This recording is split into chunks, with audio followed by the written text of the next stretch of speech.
कोहली का विकेट हो या शेयर मार्केट, फटाक 30 सेकंड में खबर। डाउनलोड कीजिए तक ऐप। नमस्कार, आप देख रहे हैं यूपी तक और आपके साथ मैं हूं सुषमा। हम हाजिर एक सवाल के साथ। सवाल ये कि क्या यूपी में छुट्टा पशुओं की समस्या बीजेपी का खेल बिगाड़ रही है? इस बात को लेकर चर्चा तब शुरू हुई, ये सवाल तब उठा जब रविवार को एक तरफ थर्ड फेज के लिए वोटिंग हो रही थी, दूसरी तरफ पीएम मोदी उन्नाव में एक कार्यक्रम को संबोधित कर रहे थे। रैली को संबोधित करते हुए वो आवारा पशुओं का जिक्र करते हैं और न केवल जिक्र करते हैं बल्कि कुछ वादे भी कर देते हैं। तो पीएम मोदी ने क्या कहा, पहले वो सुनिए, उनके वादों को सुनिए और फिर इसके मर्म को समझाएंगे, इसके सियासी मतलब को आप तक पहुंचाएंगे। सिंचाई की सुविधाओं के लिए, बाढ़ के खतरे को कम करने के लिए जो प्रयास योगी जी की सरकार ने किया है, उसकी प्रशंसा भी पूरा यूपी कर रहा है। आप लोगों को छुट्टा जानवरों से जो परेशानी होती है उसे दूर करने के लिए 10 मार्च के बाद नई व्यवस्थाएं बनाई जाएगी।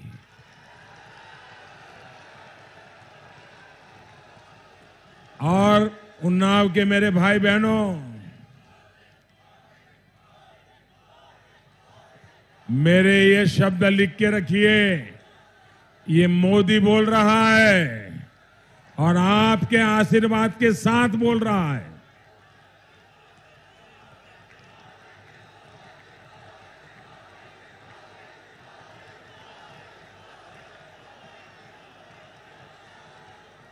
भाइयों बहनों, जो पशु दूध नहीं देता है उसके गोबर से भी आय हो, ऐसी व्यवस्था मैं आपके सामने खड़ी कर दूंगा भाइयों। अब जब पीएम मोदी ने आवारा पशुओं की समस्या पर लोगों को राहत देने के वादे किए हैं तो इस बात की चर्चाएं तेज हैं कि क्या अन्ना जानवर चुनावी खेल को प्रभावित कर रहे हैं।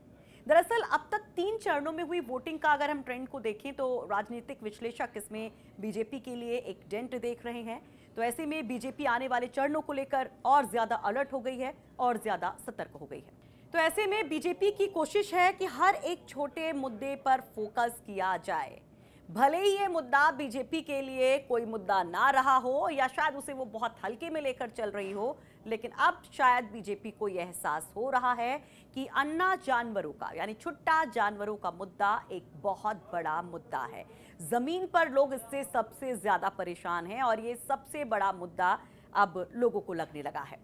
तो फिर चाहे आप पहले चरण के किसानों की बात कर लीजिए, दूसरे चरण के किसानों की बात कर लीजिए यानी कि पश्चिम के किसानों की बात कर लीजिए, या तीसरे चरण के आलू उत्पादकों की बात कर लीजिए, बीजेपी के हार्डकोर समर्थक तक इस मुद्दे को लेकर बिदके हुए थे। छुट्टा जानवरों के मामले को दूसरी तरफ विपक्ष किस तरह से कैश करा रहा था, वो भी एक बीजेपी के लिए मुश्किल थी। आप समाजवादी पार्टी और कांग्रेस की बात कर लीजिए कि किस तरह से वो हर मंच से अन्ना जानवरों का मुद्दा उठा रहे थे।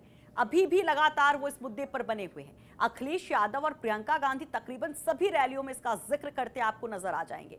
इनफैक्ट अखिलेश ने अपने मैनिफेस्टो में, घोषणा पत्र में भी इसको लेकर एक बड़ा वादा किया कि उनकी सरकार जब बनेगी तो सांडों की वजह से, जो खुले जानवर हैं उनकी वजह से अगर कोई मौत होती है, किसी की जिंदगी जाती है तो 5 लाख रुपए की आर्थिक सहायता दी जाएगी।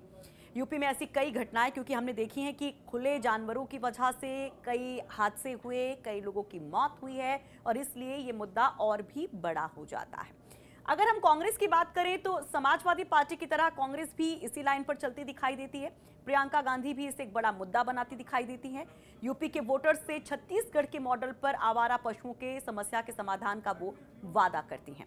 इसके तहत किसानों से गोबर खरीदने का वादा भी किया जाता है और छत्तीसगढ़ की कांग्रेस सरकार गोधन न्याय योजना के रूप में ऐसा करने का दावा कर रही है और कहा जा रहा है कि इसी मॉडल को यूपी में भी लाया जाएगा। इसके अलावा कांग्रेस ने यूपी चुनाव के अपने मैनिफेस्टो में आवारा पशुओं की वजह से हुई खेती के नुकसान की भरपाई के लिए भी मुआवजा देने की बात कही है, बड़ा वादा किया गया है। ग्रामीण इलाकों में समस्या की जो गंभीरता है और विपक्ष के जो हमले हैं, जिस तरह से इस मुद्दे को लेकर विपक्ष अपनी रणनीति बनाकर चल रहा है, उससे अब शायद एक अलार्म बीजेपी के लिए उसको सुनाई दे रहा है और इस घंटी को सुनते हुए, इस खतरे की घंटी को सुनते हुए अब बीजेपी ने भी इस मुद्दे पर फोकस करना शुरू कर दिया है।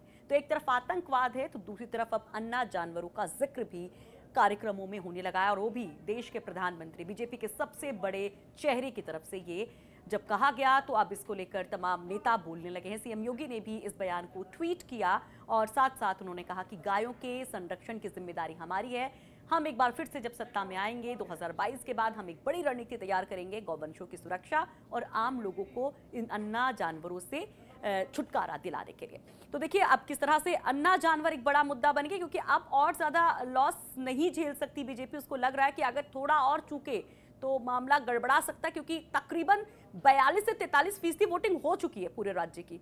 तो इसलिए बीजेपी अब हर एक मुद्दे को उठाने की कोशिश कर रही है। उम्मीद करते हैं कि आपको ये रिपोर्ट पसंद आई होगी। तमाम पॉलिटिकल खबरों के लिए, उनका मतलब समझने के लिए यूपी तक देखते रहिए, यूपी तक.in पढ़ते रहिए।